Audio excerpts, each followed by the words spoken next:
All right, Donna, walk me through what you did today to prepare yourself for the day. The first thing I do is I go through my turf and arrange it. I decide where I'm going to walk. And then I go through my notes. I keep a notebook of notes of customers I've spoken with and their comments, and perhaps information even about what we talked about, so I can bring it back up at a future date. And I'll pick 4 or 5 of those, or however many that I need, to go back to them for the day.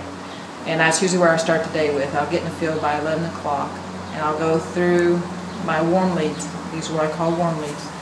People I've already started a conversation with, developed a relationship with, and I'll go knock on their doors, and usually it leads into a sale. Today I already have 3 sales out of the 3 doors I knocked, and I collected money from all 3 sales.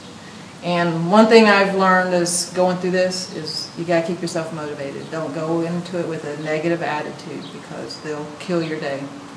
Even if those 3 sales hadn't panned out today, I would have had a positive attitude because I hadn't even started my route yet. I still have my full day of walking the route. And I made those 3 sales, 2 of those before 12 o'clock.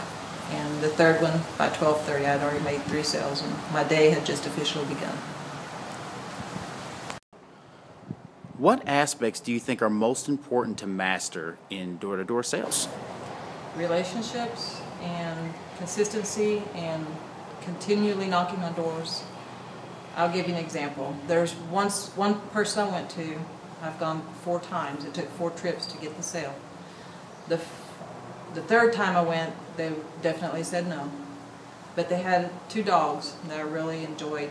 Is a half Basset, half Beagle. And we really had a rapport, me and the customer, with their dog. And it was the middle of the day, I was hot, and I thought, man, I'm going to go stop and talk to them with no intention of selling them anything, because they'd already told me no. So I knocked on their door, and it surprised me. They said, well, come on in, because normally the dogs come out and we talk on the porch.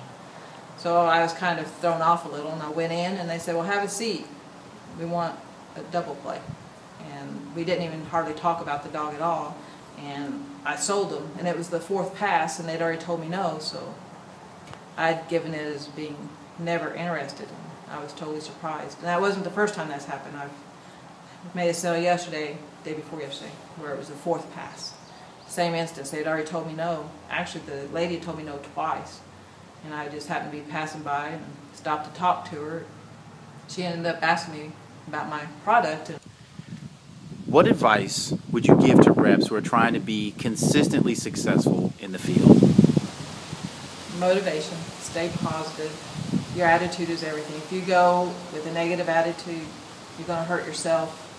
The customer, when you knock on the door, they don't care about your attitude, but you yourself does care.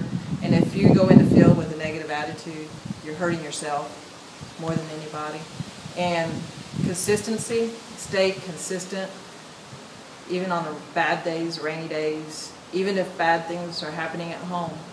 It doesn't matter, because making your sales makes your living, makes your goals. And if you need to set a goal. I've got a goal to break ground for a house in April, and I'm working on that goal. And I set a goal actually the day that they hired me.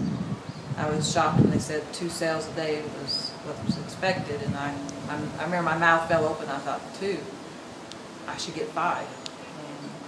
And I'm almost there. I'm a little short, but I'm almost there.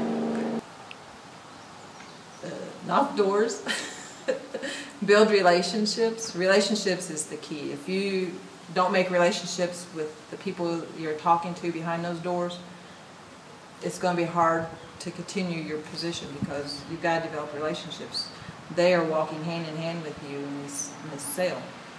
So consistency, knocking on doors, it's the basics.